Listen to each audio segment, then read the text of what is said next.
Allah cintanya tak bertepi, amin. Tak terbatas, amin. Tak bersyarat, amin. Tapi kadang kita yang memberikan syarat. Sore semua, shalom. Ada sukacita, ada kaseng, ada saja kah? Ada sekali. Sekali-sekali ada kah? Sekali-sekali ada. Berarti ada yang tidak ada. Oke, pertama-tama senang bahwa bisa sore hari ini berada bersama-sama dengan Anda sekalian. Pertama-tama saya minta maaf karena memang sebenarnya esok, tapi karena esok saya harus berangkat Jakarta untuk terus ke ND untuk pentabisan uskup baru, sehingga saya minta untuk hari ini, karena esok pagi sudah harus berangkat. Saya diminta oleh panitia untuk memberikan materi tentang cinta kasih Allah. Cinta kasih Allah. Pokoknya sengaja materi jadi saya bicara saja. Karena kalau di materi itu berarti kita membatasi bahwa Allah itu punya cinta terbatas pada slide-slide yang akan ada. Tapi ketika saya berbicara bebas, maka arti pertama bahwa sadar bahwa Allah cintanya tak bertepi, amin. Tak terbatas, amin. Tak bersyarat, amin. Tapi kadang kita yang memberikan syarat. Tuhan, beta cinta kau, tapi yang penting kau kasih ini, kasih jodoh, Pak beta seperti Ina Demon minta. Amin, aminkan supaya memang ada. Dia bilang begini, lain kali saya tidak mau ikut lagi Bapak Uskup punya adorasi dan lain sebagainya. Karena tiap kali doa untuk minta jodoh pasti Bapak Uskup lihat Pak beta. Saya punya jawaban. Ina Demon kalau sudah di atas 30 tahun berarti Tuhan sudah lepas tangan. Tolak dalam nama Yesus. Soalnya kalau beta lihat kau berarti kau tetap menjadi korban anak domba tak.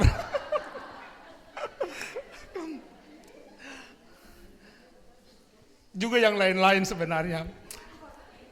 Oke, sebelum saya masuk pada materi, pertama-tama saya mau mengatakan saya sudah berjalan keliling di keuskupan ini. Dari 64 paroki, tinggal satu paroki yang belum didatanginya, Aru Selatan, nanti bulan November ini.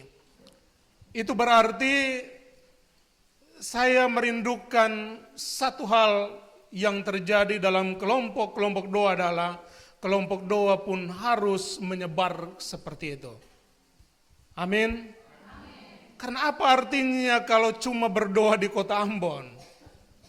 Apa artinya cuma berdoa di kota Ambon? Coba berjalan sampai di Aru sana, sampai di Morotai sana, sampai di MBD sana.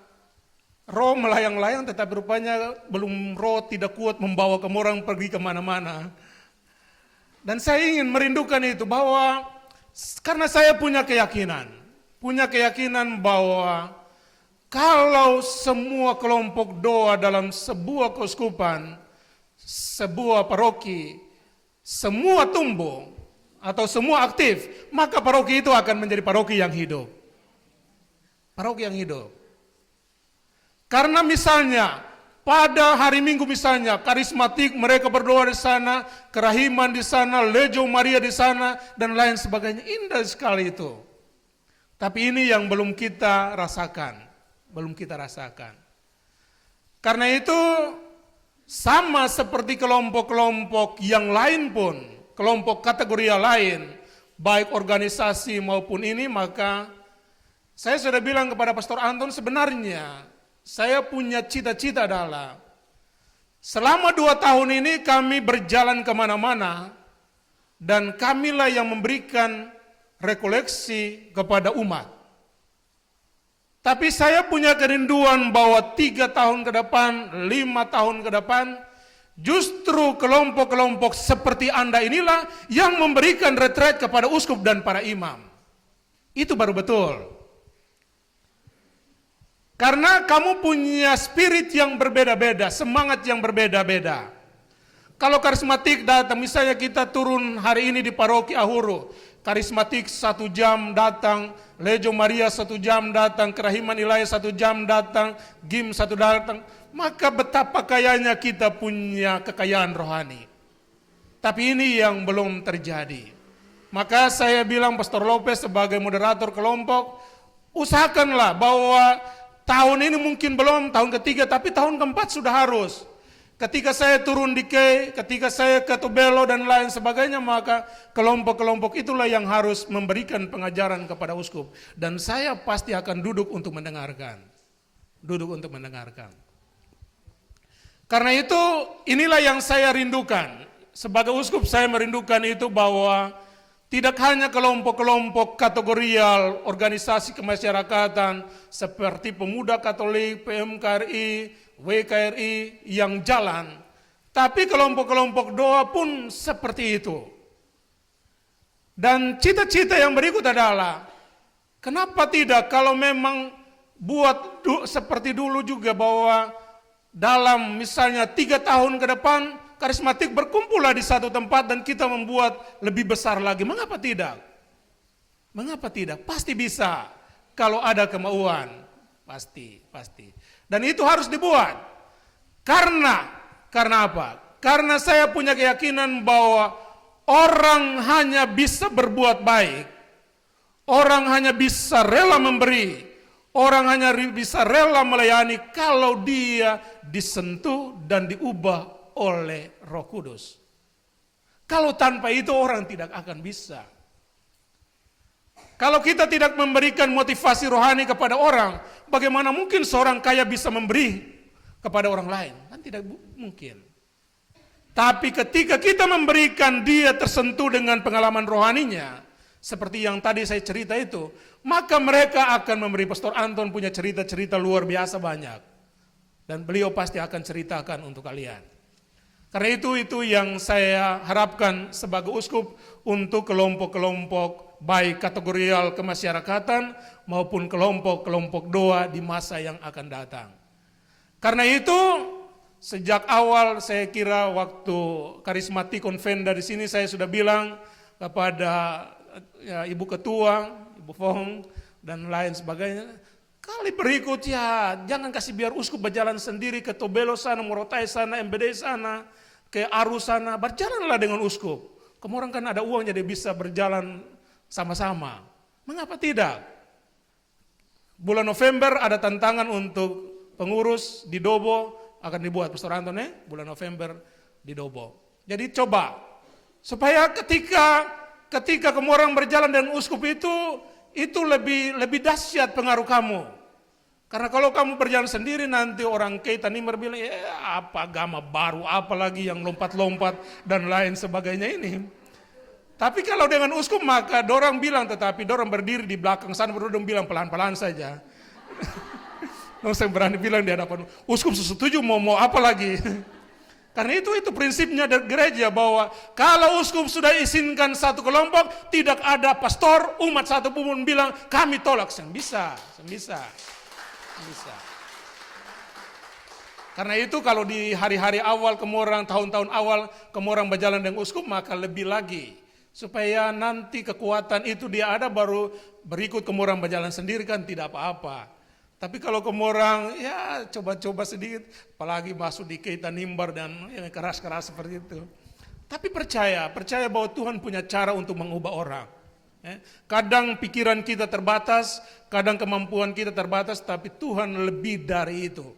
Tuhan lebih dari itu. Dia mampu untuk membuat segala sesuatu indah pada waktunya. Bukan waktu kita, waktunya. Oke, itu bagian tahap awal. Tadi, saya ketika mempersiapkan diri untuk misa, saya lihat sebuah pengalaman yang sangat indah, sangat indah. Jadi semua orang masuk yang dengar dia panggil nama saya. Tadi rupanya dorang belum dapat dengar nama, jadi dong datang terlambat. Atau tidak disebutkan namanya masing-masing. Dong datang tapi Andre buat bagus sekali. Dia berdiri di pintu, dia menyalami satu demi satu, bagus. Tapi kebetulan ada anjing yang masuk. Anjing yang masuk, Andre dorong keluar anjing. Waktu anjing dia maju, Andre lagi maju. Dan dua baku dorong. Akhirnya anjing dia tinggal di luar. Andre buka pintu lagi, anjing mau masuk lagi. Tapi Andre langsung dorong lagi, 2 kali. Ketiga kali karena Andre sudah dia tutup pintu, maka dia berdiri jeruji itu, celah-celah itu baru dia butangan.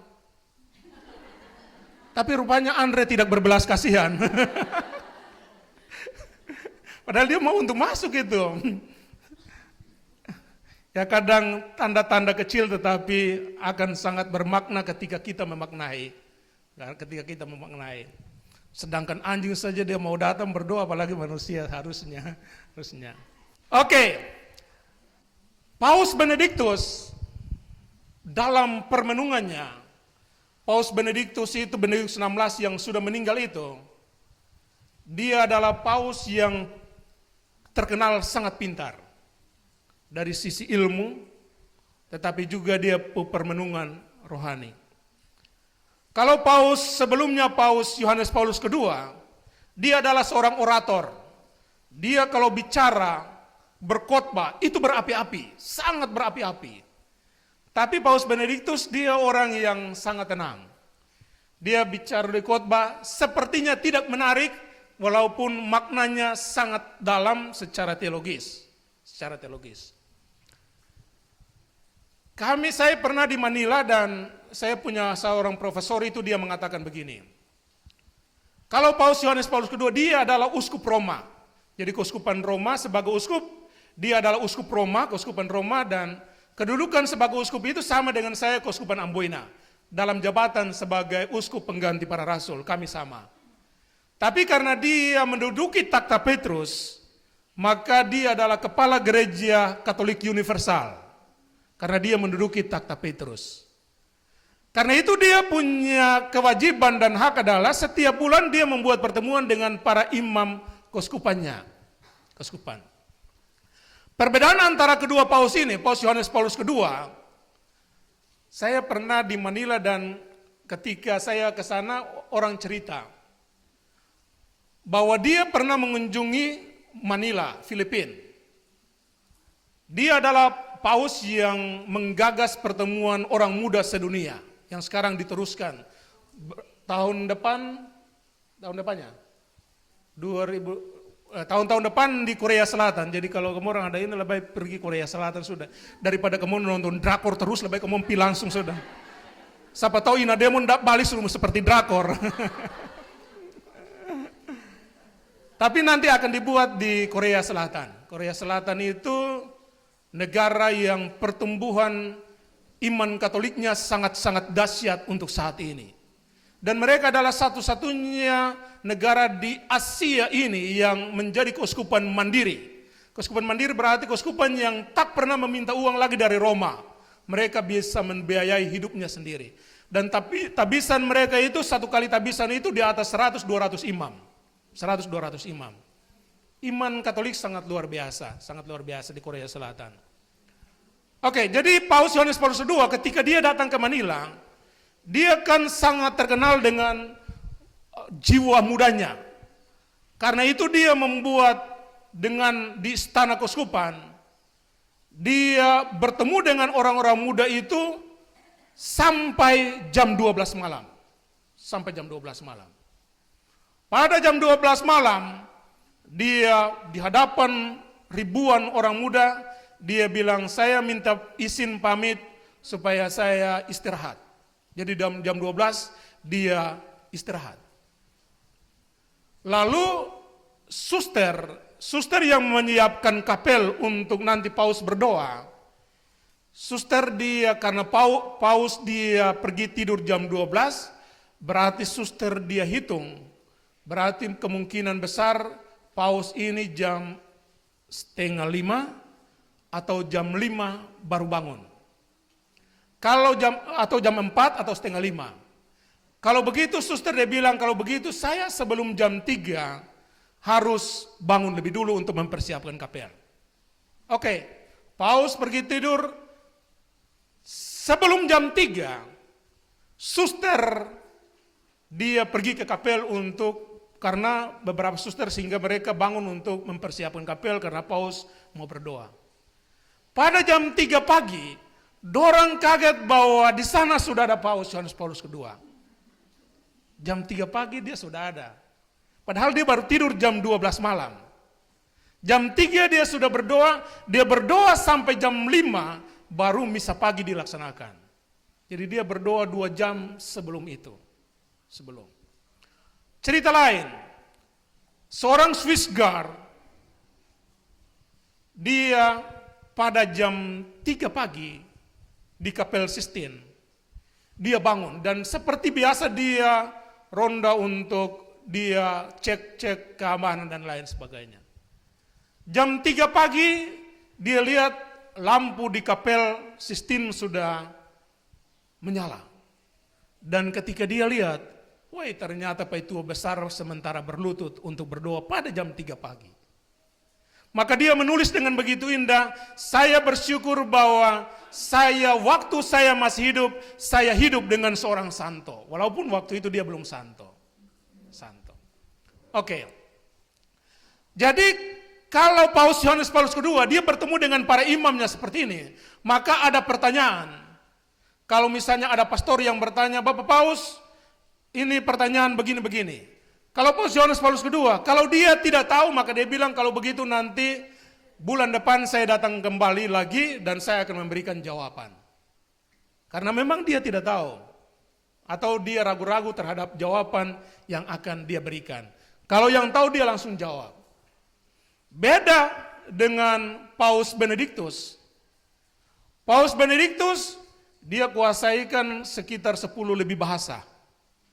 Dan dia perpustakaan besar di kepausan itu, dia sangat tahu buku apapun tinggal di rak di mana.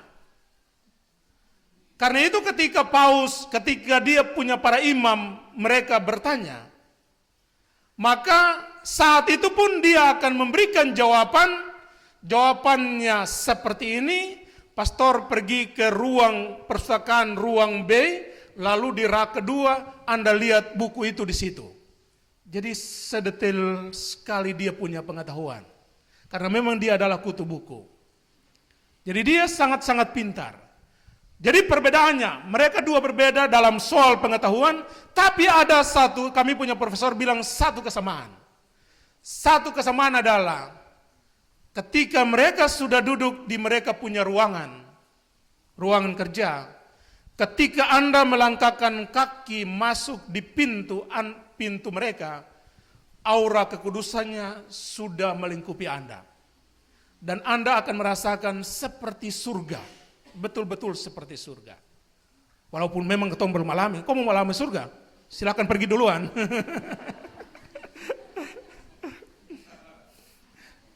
Jadi aura kekudusannya sudah nampak. Saya tahun lalu baru pergi untuk bertemu dengan Paus. Dengan uskup-uskup muda. Sekitar 100 lebih uskup muda dari seluruh dunia. Dan memang betul. Kalau kita orang lihat Paus Fransiskus ini dari jauh memang sudah sangat uzur, tua dan lain sebagainya. Tetapi ketika kami duduk di ruang seperti ini dan Paus dia keluar dari pintu, dorang tolak. Tetapi saat itulah Anda akan melihat dia lain sekali dari apa yang kita orang lihat di televisi dan lain sebagainya. Sangat-sangat lain. Keceriaannya, aura kekudusannya sangat-sangat nampak, sangat nampak. Dan kalau kita melihat orang-orang kudus seperti ini, maka tentunya kita mau mengatakan, apalagi Bapa kita di surga. Amin. Apalagi yang dunia saja sudah seperti itu, apalagi yang di atas sana. Apalagi yang di atas sana.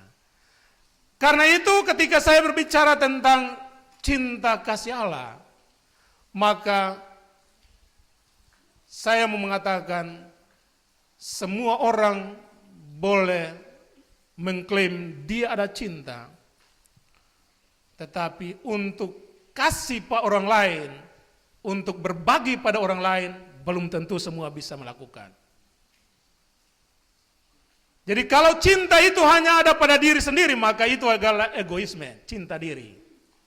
Tetapi cinta itu kalau ditambah dengan kasih bagi, kasih, ketemu bahasa ini kasih bagi pada orang lain, maka dia akan menjadi sempurna. Menjadi sempurna. Karena itu berbicara tentang Allah, maka Allah itu adalah memang Bapa yang baik. Bapa yang baik itu dia karena, jadi Allah adalah sumber cinta, kita lahir karena cinta, dan kita lahir untuk saling mencintai. Jadi kita lahir dari sumber cinta itu, kita lahir untuk saling mencintai. Karena dia tidak bisa terputus. Allah adalah kasih, kasih Allah itu dia nampak dalam diri Yesus, dan Yesus itu harus nampak dalam diri Ina Demon lagi. Atau Linda, dan dua sama, status sama. Semoga Tuhan memberikan jodoh di masa tua.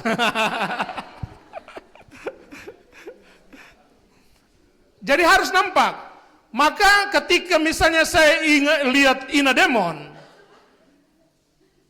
berarti memang harus saya melihat bahwa Yesus ada dalam diri Ina Demon. Amin. Karena itu kalau kita uskup bilang kau jangan marah-marah, nanti bagaimana mungkin saya lihat bahwa Yesus tukang marah seperti kau pembuka berat. Jadi walaupun dihina tetap ceria. Jadi karena kita mengekspresikan cinta Yesus, dan Yesus adalah cinta utuh dari Allah kepada dunia. Jadi Allah itu adalah memang Allah yang kita tahu dia hanya baik, dia baik itu dari Yesus. Kalau tanpa Yesus bagaimana mungkin kita tahu? Maka bersyukurlah bahwa Jesus is my Savior. Yesus adalah penyelamat pribadiku. Amin. Amin. Kalau kita tidak sampai ke titik itu, maka kita tidak akan merasakan. Ibu Lia, mengenal lebih dulu atau mencintai lebih dulu? Hah? Mengenal lebih dulu atau mencintai lebih dulu? Ibu Lia? Hah? Mengenal. Jadi kalau tanpa mengenal berarti tidak cinta. Oh, dua-duanya berikan. Tetapi inilah yang terjadi, bahwa kita bersyukur bahwa lewat Yesus kita memanggil Allah yang sangat jauh itu sebagai Bapa. Sebagai Bapa. Kalau tanpa Yesus bagaimana mungkin kau panggil dia sebagai Bapa? Dia hanya sebagai Yahweh. Orang Yahudi kan masih Yahweh. Karena mereka masih jauh sekali, Allah itu jauh. Walaupun tetap kita menghormati mereka karena mereka adalah anak pertama sebenarnya yang sulung. Dan kita tetap mendoakan mereka. Tapi dengan Yesus itu lalu kita mengenal Allah kita itu sangat dekat. Dan dia bukan hanya dekat, tetapi dia adalah Bapa, dan kita mengatakan Bapa yang baik. Maka kita semua biasa menyanyi, Bapa, Engkau sungguh baik, kasih-Mu melimpah di hidupku. Bapa,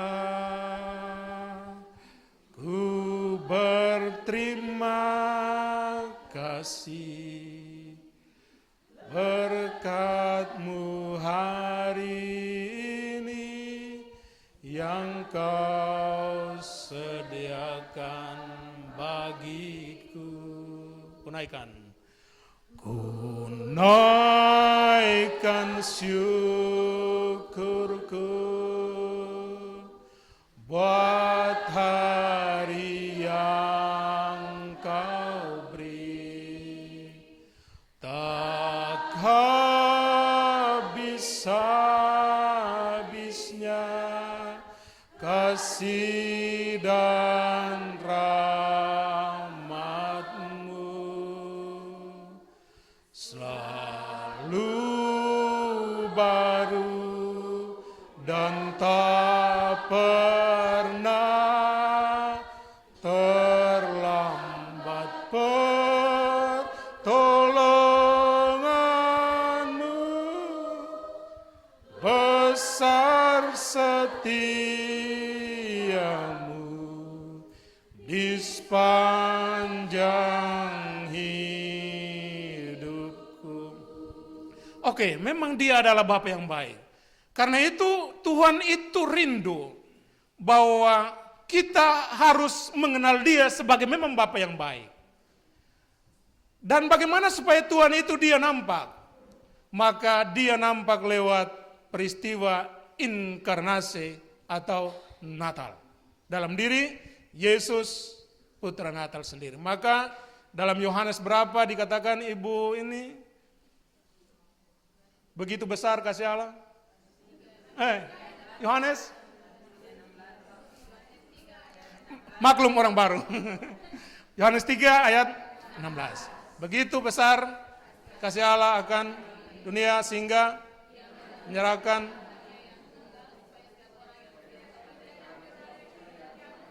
ya. Jadi kalau memang Allah itu adalah bukan sumber cinta atau Allah itu bukan Allah pencinta, maka Dia tidak pusing dengan kita semua. Mati sudah mau.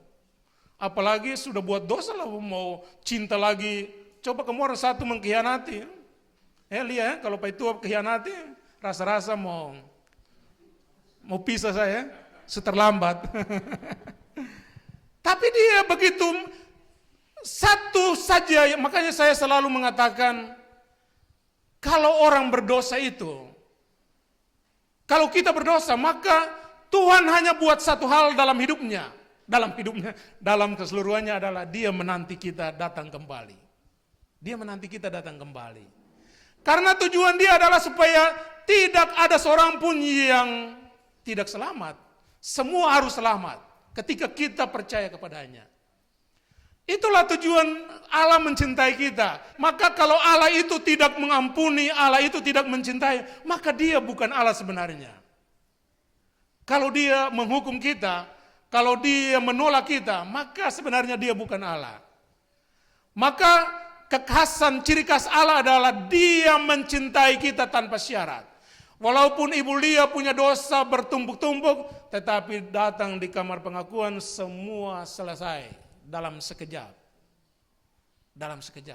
Karena ketika kita berdosa, kita melukai, kita menorehkan luka di hati Allah. Jadi Lia punya dosa, Linda buat dosa di sini, Inademon di hati sekali.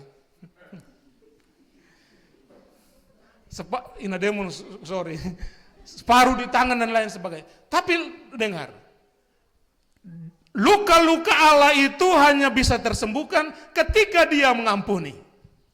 Luka-lukanya itu tersembuhkan ketika Dia rela untuk mengampuni. Maka kalau ada yang simpan dendam, maka luka Anda itu akan tetap sakit. Luka Anda akan tetap sakit. Tetapi ketika Anda rela mengampuni, maka dengan sendirinya luka Anda akan tersembuhkan. Amin. Amin. Karena ketika saya mengampuni misalnya Pastor Anton buat salah kepada saya, ketika saya mengampuni, tujuan mengampuni bukan pertama-tama pada Pastor Anton. Tidak. Pertama-tama ketika saya rela mengampuni Pastor Anton, maka manfaat pengampunan itu pertama-tama datang pada saya. Karena dengan sendirinya saya terlepas dari keinginan untuk membalas dendam.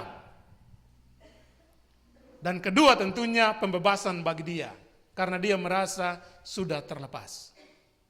Karena itu Allah itu dia luka-lukanya, luka yang dibuat oleh dosa-dosa kita itu tersembuhkan ketika Dia mengampuni kita.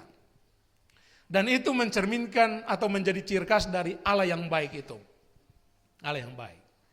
Allah yang rela untuk meninggalkan 99 ekor hanya untuk mencari satu. Kalau cuma 1 ekor kasih buang akan sudah mau. Kalau perhitungan manusia seperti itu. Tapi Dia rela untuk meninggalkan 99. Dan hanya sesaat ketika Anda adalah 1 ekor yang hilang itu, Anda baru mengerti, oh Tuhan itu sangat baik. Kalau Anda berada di 99 ekor itu, Anda merasa Tuhan itu biasa-biasa saja. Tapi ketika Anda adalah satu-satunya merasa diri, saya paling berdosa dan lain sebagainya, tetapi Tuhan datang mencari saya, maka disitulah Anda akan merasakan bahwa Allah memang cintanya tak terbatas, dibatasi oleh dosa-dosa saya. Allah yang baik itu lalu kita melihat dalam diri Yesus putranya. Berapa tahun lalu, 2011 kalau tidak salah, seorang bocah di Amerika namanya Logman. Dia piara sapi perah. Sapi yang bisa diperah dan bisa mendapatkan susu. Jadi setiap hari dia punya pekerjaan itu. Setiap pagi dia bangun, lalu dia perah sapinya, lalu keluar susu dan dia jual dan lain sebagainya. Setiap hari dengan bapaknya bekerja seperti itu. Lalu 1 bulan kemudian, suatu pagi dia bangun. Dia bangun, ternyata orang sudah kasih patah sapi itu punya kaki, tangan. Dan ketika dia buat lagi, ternyata tidak ada air susunya. Karena itu Logman ini dia marah pada Tuhan. Di alam terbuka dia berteriak, Tuhan, kau memang tidak adil. Kau tahu bahwa sapi ini sangat penting bagi saya. Karena kalau tanpa susunya keluarga saya tidak bisa hidup, kami tidak bisa menjual, dan kami tidak bisa mendapatkan rezeki. Tapi kenapa pagi ini kau izinkan orang untuk mematahkan kakinya dan tidak ada lagi susu yang bisa diperas? Dan Logman akhirnya mendengar suara Tuhan. Betul-betul dia mendengar suara Tuhan. Tuhan bilang begini, Logman, kau rasa bahwa kau punya sapi itu sangat berarti. Dan itu betul. Karena itu adalah sumber kehidupan bagi Anda dan keluarga. Tetapi, sadarkah engkau bahwa anakku Yesus juga adalah anak satu-satunya sangat berarti. Tetapi demi kau, saya merelakan dia untuk mati. Saya merelakan dia untuk mati. Jadi demi kalian, Tuhan membiarkan anaknya Yesus mati untuk kita. Itu berarti cinta yang tanpa syarat. Cinta yang tanpa batas. Dan Logman akhirnya sadar, wah betul. Saya punya sapi saja mengeluh, tapi dia kasih biar dia pun anak mati untuk beta saja, Tuhan tidak pernah mengeluh. Dan inilah yang Tuhan membuat supaya dia membuktikan bahwa dia adalah pencinta sejati. Saya selalu mengatakan di mana-mana, ketorang boleh klaim diri sebagai pencinta, tapi tidak semua dari kita rela untuk berkorban demi orang yang kita cintai. Tidak semua rela. Oh, kalau dong sepacaran itu bilang, lihat belala dadaku ada cinta di sana. Tapi coba itu kau punya pacar itu terjun dari itu jembatan merah putih, kau pergi terjun lagi, kau mati-mati saja mau. Ada banyak yang lain ini. Tapi Tuhan tidak. Tuhan betul-betul membuktikan bahwa Dia cinta kita, mencintai kita itu tanpa syarat, tanpa batas, sampai berkesudahan. Dan itu yang Dia lakukan ketika Dia mengirim Yesus untuk datang kepada kita. Ngapain mesti Yesus datang mati untuk kita kalau memang Dia tidak mencintai kita? Tetapi itulah yang Dia lakukan untuk kita. Karena itu, Yesus yang membawa atau menampakkan cinta Allah itu, lalu ketika Dia pergi, Dia mengatakan, hendaklah kamu saling mengasihi, sama seperti aku telah mengasihi kamu. Dalam Yohanes berapa itu? 16 ayat? Semoga betul. Hendaklah kamu saling mengasihi sama seperti aku telah mengasihi kamu. Karena itu kita melihat bahwa Allah yang adalah sumber cinta, atau Dia adalah asal segala cinta, ketika Dia mencintai kita manusia, Dia mencintai lewat Yesus putranya. Karena itu Yesus itu menjadi Allah yang kelihatan. Allah yang kelihatan. Iman Kristen itu sebenarnya sangat indah kalau kita renungkan. Kita renungkan. Karena bukan pertama-tama kita yang mencari Allah, tetapi Allah yang mencari kita. Allah yang mencari kita. Bukan kita yang berinisiatif untuk menjadi selamat, tapi Allah yang berinisiatif untuk menyelamatkan kita ketika kita mampu untuk menyelamatkan diri sendiri. Maka dia mengutus Yesus putranya itu datang, dan Yesus itu menampakkan secara sempurna wajah Allah itu. Maka ketika Filipus dia bertanya, bilang, kau tunjukkan dulu Bapa itu kepada kami. Maka Yesus bilang, barang siapa melihat aku, dia melihat Bapa. Barang siapa melihat aku, dia melihat Bapa. Karena itu, Yesus, jadi kita menyadari bahwa Allah adalah kasih, karena dalam surat 1 Yohanes, bab berapa, ayat berapa itu, barang siapa tidak mengasihi, dia tidak berasal dari Allah, karena Allah adalah kasih. 1 Yohanes berapa itu? Nanti cari sendiri PR. Itu kita menyadari bahwa Allah adalah kasih. Allah yang adalah kasih itu dalam Yohanes 3:16 itu dia bilang, begitu besar cinta Allah akan dunia, maka dia mengirim Yesus putranya. Dan setelah Yesus, lalu Yesus bilang kepada Mama Dela, kepada kita semua, hendaklah kamu saling mengasihi. Maka Paus Benediktus mengatakan bahwa Deus Caritas Est, Allah adalah kasih. Deus Caritas Est, Allah adalah kasih. Maka kalau kita lahir dari Allah, maka kita harus menunjukkan cinta kita kepada orang lain, supaya orang percaya. Maka Yesus mengatakan dengan jelas, bagaimana orang bisa percaya bahwa kamu orang ini murid-muridku kalau tidak ada kasih di dalamnya. Maka kasih adalah tanda yang paling nyata seseorang disebut sebagai murid Kristus atau pengikut Kristus. Tanpa kasih maka iman kekristenan akan tidak ada artinya. Karena itu hari-hari ini Anda betul-betul, tadi saya katakan, Anda bukan sekedar karena ada program untuk seminar hidup baru. Bukan. Ini adalah caranya Allah untuk menangkap Anda. Banyak orang di luar sana dengan kesibukan, tetapi ingat, banyak perahu ketika Yesus turun di pantai Danau Geraset, ada perahu Linda, ada perahu ini, Inademon, ada perahu dan lain sebagainya di pinggir pantai, tapi dia pilih perahu Simon. Pastor Anton nanti jelaskan itu paling bagus. Tuhan meminjam dalam kekosongan, dia mengembalikan dalam kelimpahan. Maka ketika dia memilih sama seperti saat ini, kalau lihat di Piru sana ada banyak orang yang lebih pintar dan lain sebagainya, di katedral banyak juga, di Paso dan lain sebagainya. Tapi hari-hari ini Anda mau mengatakan diri bahwa saya yang terpilih di antara mereka. Amin. Amin. Karena Tuhan merencanakan sesuatu bagi Anda. Dan kalau dia merencanakan berarti karena dia percaya bahwa lewat mulutmu, lewat sikap hidupmu, maka pewartaan cinta Allah itu bisa tersebar. Karena itu saya harap bahwa yang ikut ini semua hati-hati sekali, karena uskup ini adalah uskup Facebook. Uskup yang duduk lihat Facebook setiap saat. Karena itu saya harap bahwa orang-orang ini ketika pulang, saya tidak lihat lagi postingan yang fitnah, postingan marah-marah dan lain sebagainya. Bagaimana kamu orang datang untuk mengikuti seminar hidup baru, tetapi ketika kamu orang pulang menjadi lama? Bertolak belakang dengan tema.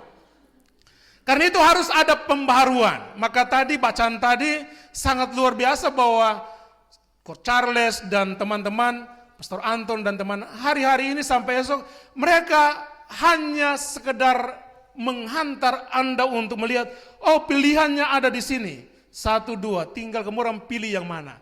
Berubah atau tidak sangat tergantung dari keputusan setiap pribadi. Bukan kita yang memberikan materi, tetapi Anda. Karena Anda diberikan pilihan. Karena itu saya mau menutup, karena tadi saya sudah berikan warning. Mau menutup sesi ini dan mengatakan bahwa Allah adalah cinta. Allah yang cinta itu nampak dalam diri Yesus. Dan Yesus yang penuh cinta itu nampak dalam wajah-wajah Anda sekalian. Karena itu, setelah pulang dari kegiatan ini, haruslah Anda menjadi alter Kristus, Yesus yang lain. Yesus yang mewartakan cinta, Yesus yang selalu tersenyum. Maka saya selalu mengatakan kepada para imam, karena itu saya sudah bilang kepada para imam yang baru maupun yang lama, saya bilang, kamu orang buat dosa lain, katorang masih boleh bicara, dialog. Tapi kalau dalam liturgi buat kesalahan, marah-marah dalam misa, dan lain sebagainya, itu saya tidak akan tolerir. Mengapa?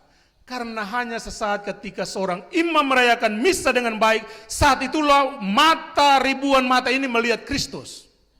Mereka tidak lihat itu Kristus seperti yang kerja di luar sana, tidak. Saat merayakan Ekaristi.